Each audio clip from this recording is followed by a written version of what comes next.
저는 방글라데시 목장의 목녀 유재숙입니다. 저는 최근 짧은 시간 동안 몇 가지 참담한 일들을 경험하면서 하나님께서 우리 가족을 어떻게 사용하셨는지에 대해 증거하려고 이 자리에 섰습니다. 저희 가정은 11년 전 아들의 질병을 통해서 황무지 같았던 우리 가문에 복음의 씨앗을 뿌려주셨습니다. 그 시간부터 아들의 치료를 위해 무작정 주님께 소망을 가지고 교회에 나오기 시작했습니다.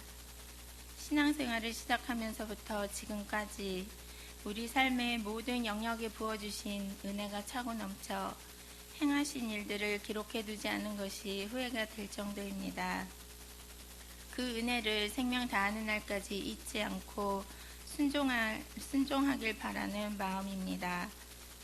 시간을 두 달 전으로 거슬러 올라가 보겠습니다. 저희 친정아빠는 중증 치매로 요양원에 위탁된 상태였습니다. 몸은 점점 더 쇠약해지고 가누기조차 힘들 때에 욕창과 폐렴으로 병원에 입원을 하시게 되었습니다.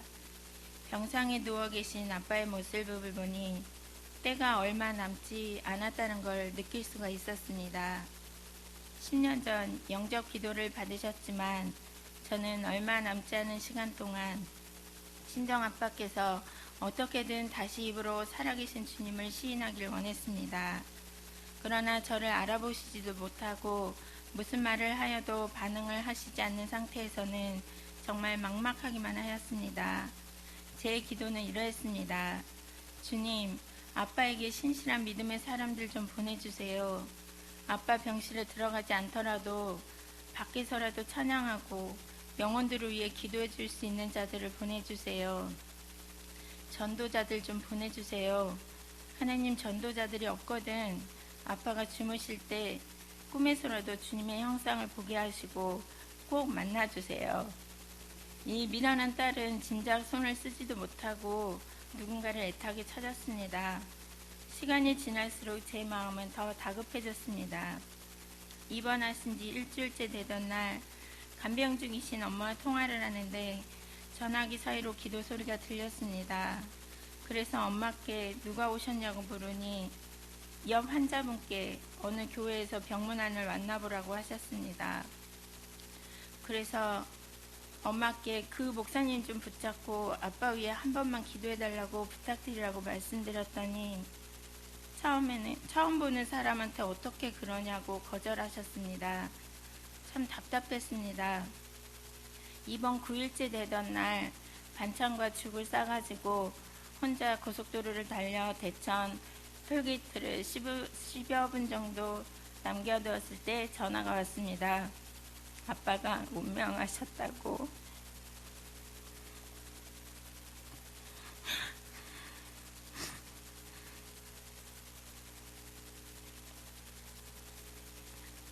저는 울부짖으며 마음으로 반항했습니다. 왜 하필 지금이냐고. 어떻게 이럴 수가 있냐고.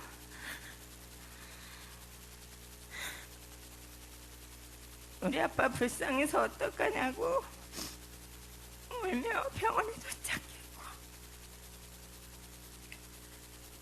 슬픔을 뒤로한 채 아직 온기가 식지 않은 아빠의 장례식을 준비해야 했습니다.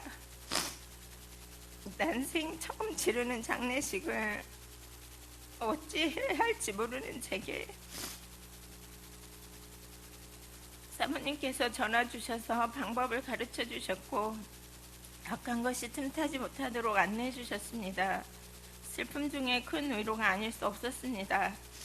저는 제 밑으로 늦둥이 남동생 하나가 있는데 아직 미혼인데다가 친정아빠 역시 형제가 단 둘이라 장례식에 와줄 식구가 그리 많지 않아 외롭고 허전할 거라 생각했습니다.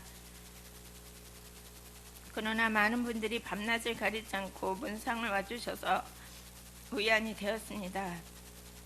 더욱 감사드리는 것은 담임 목사님과 교육자님들, 장로님, 권사님, 집사님, 또 목원들과 VIP까지 먼 길을 찾아주시고 위로해 주셔서 이 자리를 빌어 다시 한번 감사 말씀 올립니다. 장례식 둘째 날 낯익은 동네 아주머님들과 어느 목사님께서 찾아오셨습니다. 그 목사님께서 하시는 말씀이 당신이 월요일에 쉬고 계시는데 한 권사님께서 신방 갈 때가 있으니 서둘러 달라고 하시더랍니다.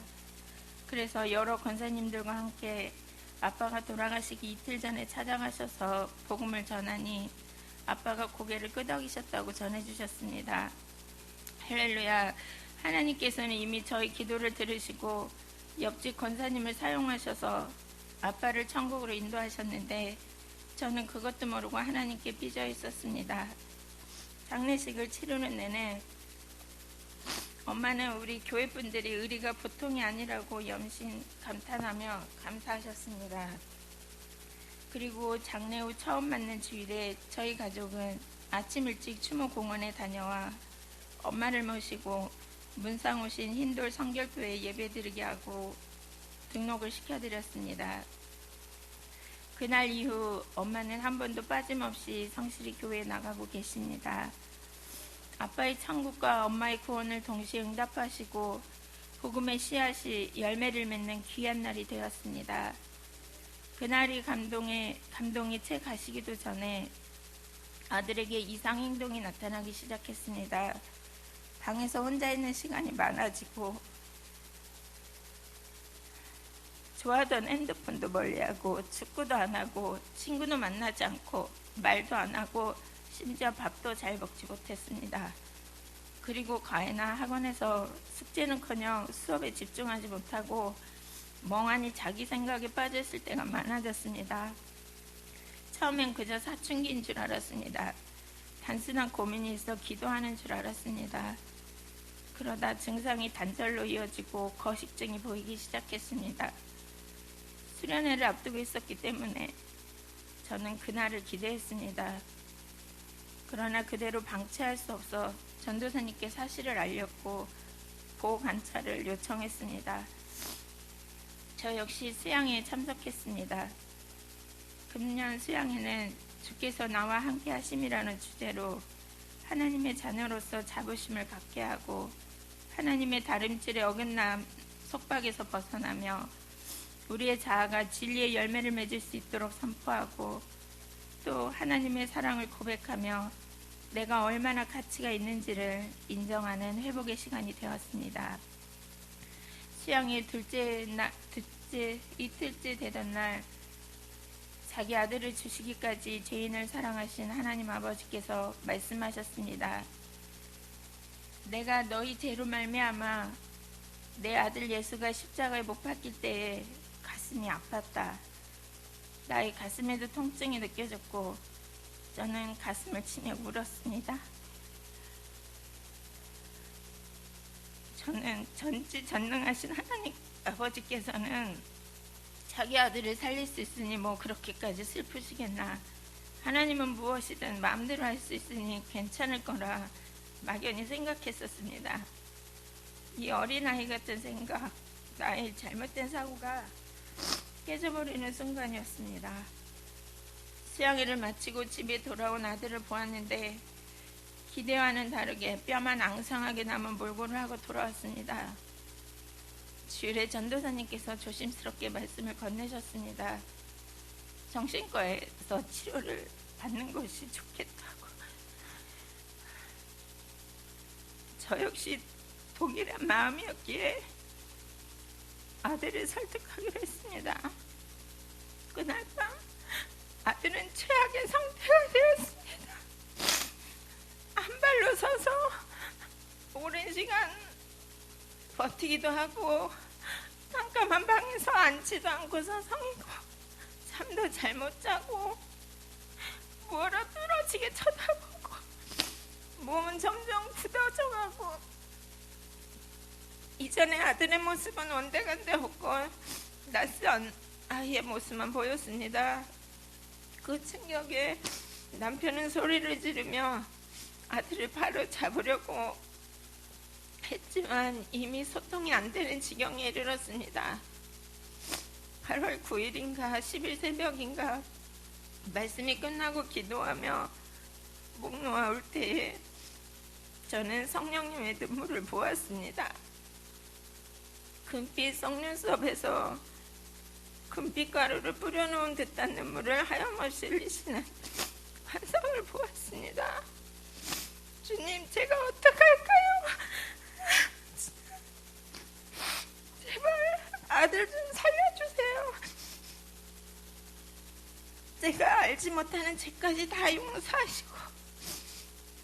이렇게 기도하는데 목원들에게 미안한 생각이 들었습니다.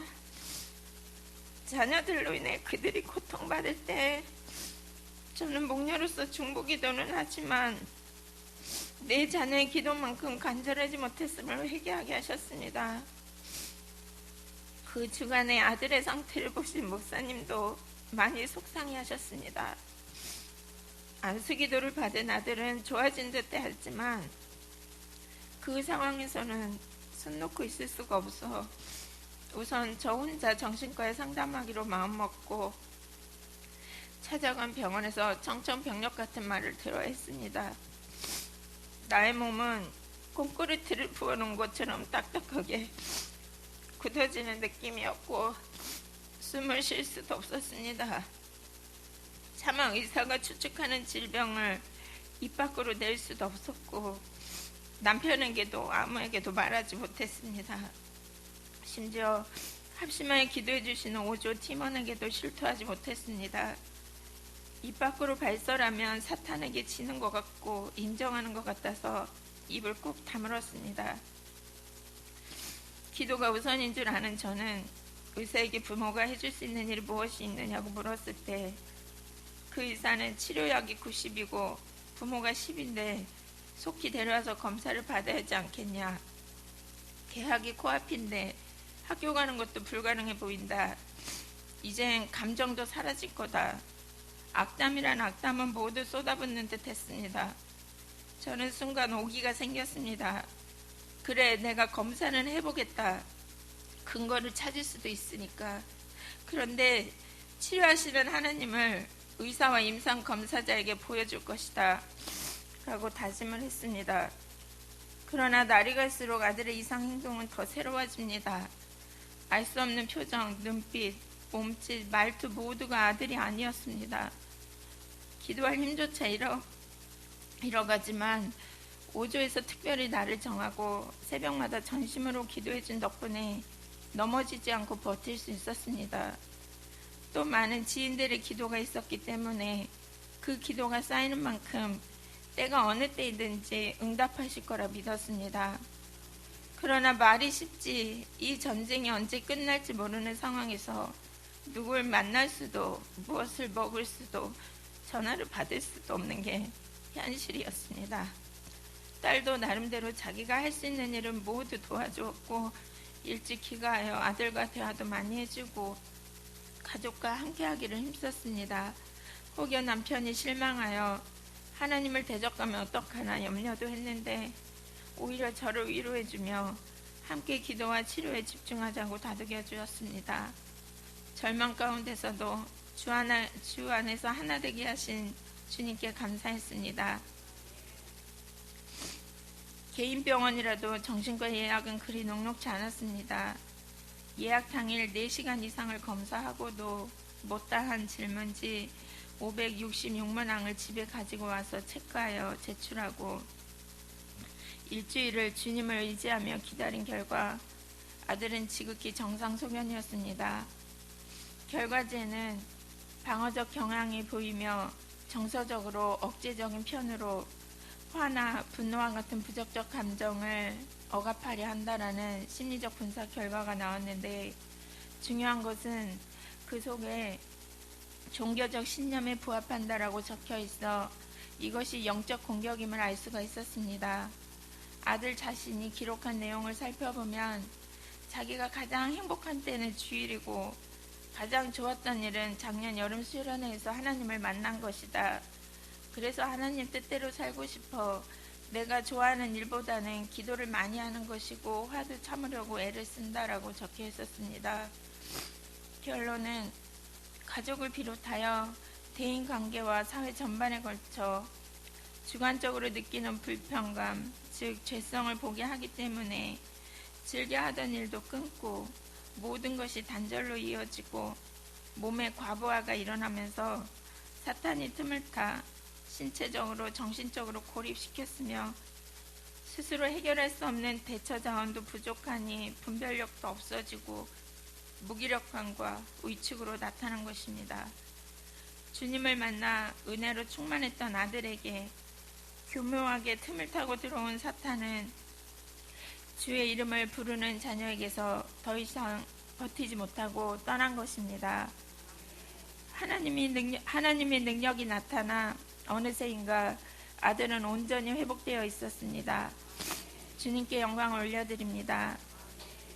저는 어제의 은혜에 감사하지만 내일의 은혜를 구하려 끊임없이 주의 이름을 부를 것이고 하나님과 교제의 고삐를 늦추지 아니할 것입니다. 이 사건이 우리 가정에 변화가 생겼습니다. 주께서 자녀라는 이름으로 주신 선물을 있는 그대로 받고 세상과 타협하지 않으며 주께서 인도하시는 대로 맡기기로 작정했습니다. 그리고 지극히 평범한 일상에 감사드리게 됩니다. 저희 집이 날마다 웃음꽃이 핍니다. 기도 동역자들의 가정에도 간증이 나타납니다. 자녀가 주께로 더 가까이 나가며 어떤 가정은 부모와 자녀의 관계가 회복되어지는 일들이 보입니다. 아들은 매일 성경을 읽어야 잠을 청하고 부정적 말을 하면 끊어주고 수요 예배도 사모합니다. 약 2개월의 시간 동안 때를 따라 돕는 주님의 은혜를 경험한 저로서는 주님을 절대 부인할 수가 없고 주님을 증거하지 않을 수 없습니다. 혹시라도 저와 비슷한 상황에 놓여 있거나 암담한 현실 앞에 쓰러진 분들 계시면 주님을 힘껏 불러보세요. 사탄의 계획에 힘없이 나도 모르는 순간에 넘어지고 쓰러질 때 입술을 열어 주여 이 한마디만 하여도 신음소리까지 다 들으시는 주께서 긍휼히 여기시고 주님의 때에 이루십니다. 우리 가정의 근심을 듣고 함께 기도하며 섬겨주신 기도 동역자들과 주 안에서 한 몸을 이룬 교회 이 믿음의 공동체에서 저는 행복을 느끼며 나를 구속하신 주께 감사드립니다. 그리고 주일과 새벽마다 말씀을 통하여 우리의 삶의 목적을 깨닫게 하시고 성도들이 승리할 수 있도록 기도해 주시는 목사님, 사모님께 감사드립니다. 또한 주의 능력을 온몸에 받는 우리 성도이기를 기도합니다. 이상으로 간증을 마칩니다. 감사합니다.